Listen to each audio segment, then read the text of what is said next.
tiyak. Guys, never mind Naisip ko si Paolo ang mga araw na babalik siya pagkatapos ng kanyang trabaho na walang I kaalam-alam made sa lahat. this new Dapat ko ilagay skill. ang lahat sa harap niya at pilitin siyang harapin ang katotohanan. Habang naglalaban-laban ang isip ko, isang hindi inaasahang pangyayari ang naganap. If someone made Pagising ko, narinig this, ko ang mga I'm boses sa kabilang bahagi ng bahay. I just Lihim akong lumapit at nakita ko si Tito did Jose just na nagulong sa did likod this. ko. Ang boses ay puno ng pag-alala. If someone actually Ang manugang mo ay hindi tanga.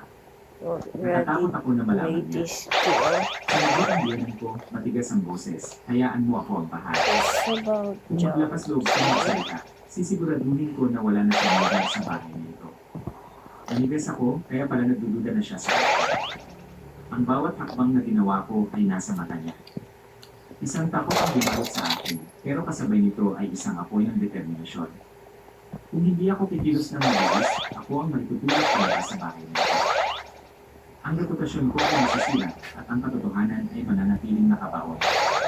Nang gabing yun, habang mag-isa sa silid, naglakas loob ako na tawagan ng asawa ko. No, I cannot do Ang that. boses ni Paolo ay umalingaw-ngaw. Hello, asawa ko. How do I Okay ka do lang ba? this? I Kinukulit ka ba just ng nanay made ko? that. Nang marinig ko ang tanong niya, tumulo ang mga luha ko at ang lalamunan ko ay kumilot. Akala ko ay sasabihin ko na lahat, pero pinigilan ko ang sarili ko at makinang sumagot, okay lang po ako. I'm gonna do like the stacking later. Kailan po kayo babalik? Tumawa siya, I just inosente ang did boses, this babalik one. na ako sa susunod na linggo. Miss na kita. Kinagot ko ang dati ko, inulok ang mga luha ko, hindi ko na naglakas loob na magsalita. Nang binaba ko ang telepono, alam ko na sa Oh susunod na wait, linggo it ay doesn't magsisimula work ang tulog. anymore. Mayroon na akong sapat na ebidensya at kailangan kong maghintay na bumalik ang asawa ko para sa akin ang lahat. Pero alam ko rin, mula ngayon hanggang sa araw na yun, harating ko ang biyanan ko na parang naglalakad sa isang matalim na Yes, kusilyo. I finally did Kahit it. isang maliit na And pagkakamali, then now the atake siya. stacking. At kapag I nangyari just yun, did the mawawala ang stacking lahat sa is akin. later. Nang gabing yun, niyakap ko ang sarili ko at bumulong sa Just sarili like ko this, kaya so nangyari easy. sana. Maging matatag, Ito on, kasi nalang linggo. ito Pero hindi ko alam na ang on. isang linggo ay magiging serye ng mga kapal sa labot na araw, kung saan ang bawat sandali ay mayroong hindi inaasahang pangyayari na magpapalala sa akin sa dulo ng aking pagkikinis. Ang mga araw na nag-iikot ko sa pagkakita ng asawa ko I ay miss parang all my bullets on sa this bawat one. umaga na gumigising ako, kailangan kong magsuot ng isang pilit na mata, maglinis, magluto, at makapag-usap sa biyanan ko na parang walang nangyari. Uy!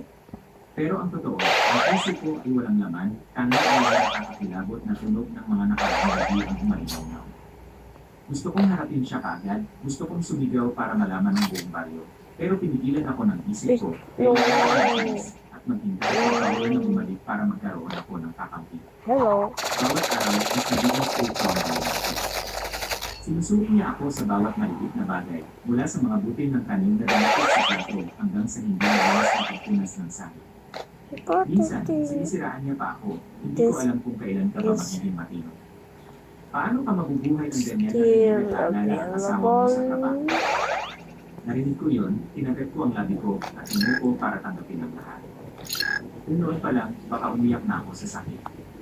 Pero ngayon, nakikita ko na habang mas ginagawa niya, mas nagpapakita siya ng pagkapalala.